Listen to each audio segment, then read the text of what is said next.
स्वागत है आप सभी का मेरे यूट्यूब चैनल मोहिनीज लाइफ में। इधर हम लोग पहुंच चुके थे हॉस्पिटल और विद्यांश बोल रहा था कि मम्मा मुझे दे दो, दिविसा को गोदी में ले लेता हूं जब तक आप जाके चेकअप करा आना। तो ये दिविसा को अपनी गोदी में बिठा के खिला रहा था और अंतस खेल रहा था इधर गेम। और हम लोग कर रहे थे अपने नंबर आने का टाइम, क्योंकि ना लास्ट का नंबर ही था हम लोगों का, तो वहाँ पर वेट कर रहे थे। फिर हम लोगों ने इधर आके कुछ खाया पिया और विद्यांश और अंतस को खानी थी आइसक्रीम, तो ये खा रहा था आइसक्रीम।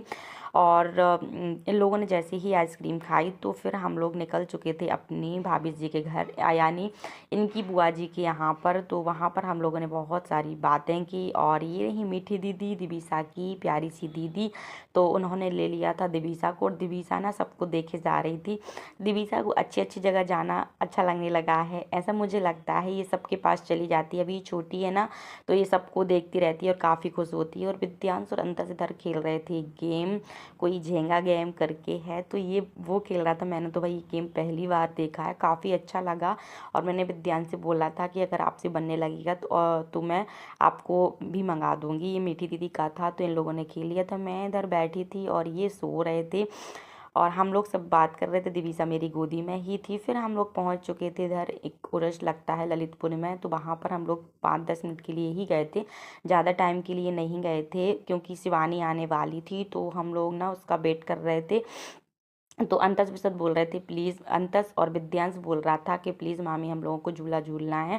तो दीदी बोली चलो बच्चों को झूला झुलाती हैं, तब तक शिवानी आ जाएगी। तो इधर ये लोग मिक्की माउस में पहुंच चुके थे। विद्यांश पहले बहुत डरता था, लेकिन अभी अंतस था ना, तो अंतस के साथ काफ़ी इंजॉय कर रहा था ये। इसको पता नहीं किस बात पे ना पहले मिक्की माउस में जाता था और रोने लगता था, पता नहीं क्यों ये बहुत ज़्यादा डरता था। लेकिन अभी ना अंतस के साथ तो ये 2-3 बार गया ना, तो उसको ना अच्छा लगने लगा। तो ये लोग झूल रहे थे अपना झूला, और इधर हम लोग कर रहे थे इन लोगों का वेट, और साथ में ही शिवानी का वेट भी कर रहे थे। ये लग रहा था कि ये टाइम से आ जाए ताकि हम लोग टाइम से घर निकल जाए, क्योंकि ना ये लग रहा था ना दिविसा छोटी है। तो इधर दीदी फ़ोन कर रही थी कि कब तक आओगे तुम लोग, तो हम लोग इधर ही वेट कर रहे थे। और इधर काफ़ी बड़े बड़े झूला थे, बोट भी थी, और भी बहुत छोटे छोटे बच्चों के भी थे। काफ़ी भीड़ भी हो रही थी, तो हम लोग को ये लग रहा था दिविसा छोटी है तो जल्दी आ जाएं। तो इधर फाइनली शिवानी आ चुकी थी और विद्यांश काफ़ी खुश हो चुका था, उसकी मौसी आ चुकी थी। तो और इसने सबसे पहले आके दिविसा को ही ले लिया था, और दिविसा अपनी मौसी के पास पहुंच गई थी। तो इधर इन लोगों का लाड प्यार चलने लगा था। मौसी को भी बहुत याद आ रही थी दिविसा की, तो ये बोल रही थी कि दीदी मैं आ रही हूँ, क्योंकि ना मैंने भी बोल दिया था कि आ जाओ, अगर तुम्हें याद आ रही इतनी तो आ नहीं सकती क्या। इसकी रोज़ वीडियो कॉलिंग में बात होती थी। फिर इन लोगों को ये ट्रेन वाला झूला भी झूलना था, तो ये बोले मम्मा प्लीज़ ये वाला लास्ट वाला है जो कि प्लीज़ झुला दो ना। तो मैंने कहा इससे अच्छा तो आप जो खजुराहो वाली ट्रेन होती है उसी में बैठ के झूल लिया करो, ये 4 डिब्बे की ट्रेन है, वो भी काफ़ी स्लो स्लो चल रही थी। तो ये लोग ना मानते नहीं हैं, बच्चे हैं तो जिद करते हैं, तो इनकी जिद को भी पूरा करना पड़ता है, क्योंकि फिर ये रोते हैं तो अच्छा भी नहीं लगता। तो फिर हम लोगों ने कहा चलो 5 मिनट और ही रुक जाते हैं, तो इन लोगों ने झूल लिया था ये झूला। एक काफ़ी ट्रेन जो है ना काफ़ी ही स्लो चल रही थी, हम लोग तो वेट करते करते थक गए थे। फिर जैसे तैसे इनका ये झूला झाला ख़त्म हुआ, उसके बाद हम लोग ना इधर एक शॉप पड़ती है वहाँ पर पहुँचे, क्योंकि दिविसा के लिए ना मुझे जो बैठने वाली कुर्सी होती है वो दिख गई थी, तो वो ली थी हम लोगों ने इधर।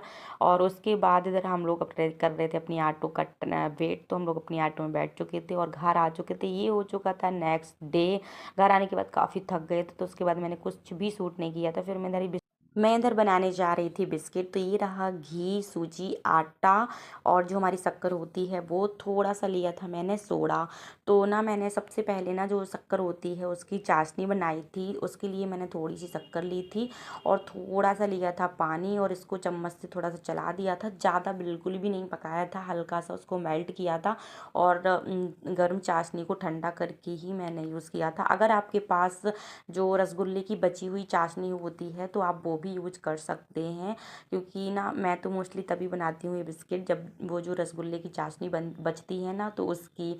लेकिन ना आज मन कर रहा था ये बिस्किट खाने का, तो मैंने कहा चलो आज ये बना लेते हैं। कुछ मीठा भी नहीं था घर पे, तो मैंने ना ऐसी शक्कर को थोड़ा सा पानी डाल दिया था और उसको अच्छी तरीके से मेल्ट करके और ऐसे चाशनी बना ली थी। फिर इसको ठंडी होने के लिए छोड़ दिया था। जब ये ठंडी हो गई थी तो इसको अच्छी तरीके से छान भी लिया था। इधर चाशनी हो चुकी थी, अब इसको ठंडा होने देते हैं। तो मैंने ले ली थी ये जो आटा होता है, आटा और सूजी और हमारा जो घी था वो, और थोड़ा सा मैंने लिया था इसमें जो सोडा होता है, वो ज़्यादा नहीं डाला था, थोड़ा सा ही मैंने सोडा डाला था। और इसमें ना मैंने थोड़ा सा नमक भी डाला था, क्योंकि मुझे ये लग रहा था हल्का सा नमक डालने से ना इसमें ना थोड़ा सा टेस्ट अच्छा आ जाता है।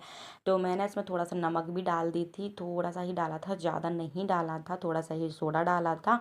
अगर आप चाहें तो नमक ना भी डालें तो भी चल जाएगा, लेकिन मैंने इसमें थोड़ा सा डाल दिया था। और ये जो चाशनी थी वो मैंने छान ली थी और ठंडी हो चुकी थी, उसके बाद ही मैंने इसमें डाली थी। और जो हमारी तीनों चारों चीज़ थी उनको अच्छे तरीके से ऐसे मिक्स कर लिया था। उसके बाद मैंने ना सोचा हाथ से ही फटाफट से कर लेती हूँ, क्योंकि हाथ से वैसे भी करनी ही पड़ती है ये, क्योंकि लम्स रह जाती हैं इस वजह से। तो मैंने ना हाथ से करने के बाद थोड़ा सा आटा मुझे कम लग रहा था, तो थोड़ा सा आटा और मिला लिया था मैंने उस इसमें। उसके बाद इसको एक बार चेक किया कहीं ये और इसमें चाशनी ना लगी, तो मैंने चाशनी इसमें थोड़ी सी कम भी लग रही थी, तो मैं थोड़ी सी चाशनी भी और डाल ली थी। और इसको इस तरीके से गूंथा था कि ना ज़्यादा ये सॉफ्ट हो और ना ज़्यादा कड़क। तो इस तरीके से मैंने इसका जो एक डो होता है वो तैयार कर लिया था। हमारा बिस्किट जो है वो काफ़ी टेस्टी बना था। और आप लोग देख सकते हैं मैं थोड़ी थोड़ी से ही करके चाशनी डाल रही हूँ, ताकि एकदम से वो ना गीली ना हो जाए। जो हमारी बिस्किट का जो डो है वो एकदम से एक एक होता है ना कि गीलापन ना आ जाए, तो इस वजह से मैं ना इसमें थोड़ा थोड़ा सा ही जो चाशनी थी वो थोड़ी थोड़ी सी ही डाल रही थी। तो हमारा जो आटा था, जो मतलब जिसका जो हमने डो बनाया था बिस्किट का, वो बन के हो चुका था तैयार। अब मैं ना इसके छोटे छोटे से पेड़े बना लूँगी, और या आपके पास अगर कोई सांचा हो तो आप उससे भी इसमें डिज़ाइन कर सकते हैं। और मतलब आपको जिस तरीके भी डिज़ाइन करनी होती है आप उस प्रकार से कर सकते हैं। तो मैंने ना इस फॉक से कर ली थी, और ये डिज़ाइन मुझे काफ़ी अच्छी लगती है, मैं हमेशा ऐसे ही बनाती हूँ। तो ये हमारी जो बिस्किट थी वो बन के सारी हो चुकी थी तैयार। कुछ मैंने अलग प्लेट में रख दी थी, क्योंकि इस एक के ऊपर एक चिपकने का डर था, इसलिए अलग अलग करके रख दी थी। फिर ले लिया था मैंने ये जो बाटी का ओवन होता है वो, और बाटी के ओवन में मैंने एक जो सिल्वर का डिब्बा का ढक्कन होता है उसको ले लिया था, उस पर थोड़ा सा घी लगा दिया था। और जो मैंने सारी बिस्किट बना के रखी थी वो बिस्किट भी मैंने इसी में रख दी थी। अगर आप चाहें तो थोड़ा सा आटा भी डाल सकते हैं, लेकिन जो मेरा आटा का डो था वो ना अच्छा था, गीला हो जाता है, तो मैं थोड़ा सा आटा भी इस पर डाल देती हूँ, लेकिन मैंने आज आटा नहीं डाला था। तो मेरी जो बिस्किट थी वो पकने लगी थी, मैं बीच बीच में देख रही थी। आप देख सकते हैं कि मैं इसको ना बीच बीच में खिसका के देख रही हूँ, ताकि ये जो डिब्बे के ढक्कन है उस पर चिपक ना जाए। और मेरे पास सांचा नहीं है, तो मैं ना इसी ढक्कन पर, जो सिल्वर का डिब्बा का ढक्कन होता है उस पर ही बनाती हूँ, क्योंकि वो जो ना मोटा होता है तो उस पर अच्छी पक जाती हैं। तो आप देख सकते हैं ये ना हल्की सी फूल भी चुकी थी, छोटी सी बड़ी भी हो रही थी। और मैंने ना इनको ना थोड़ा सा पकने के टाइम पे इसको खिसका के भी देख रही थी बीच बीच में, ताकि ये चिपक ना जाए। तो ये जो हमारी बिस्किट थी वो बन के हो चुकी थी तैयार। अगर आप लोगों को आज की ये बिस्किट की रेसिपी अच्छी लगी हो तो प्लीज़ लाइक शेयर सब्सक्राइब ज़रूर करना।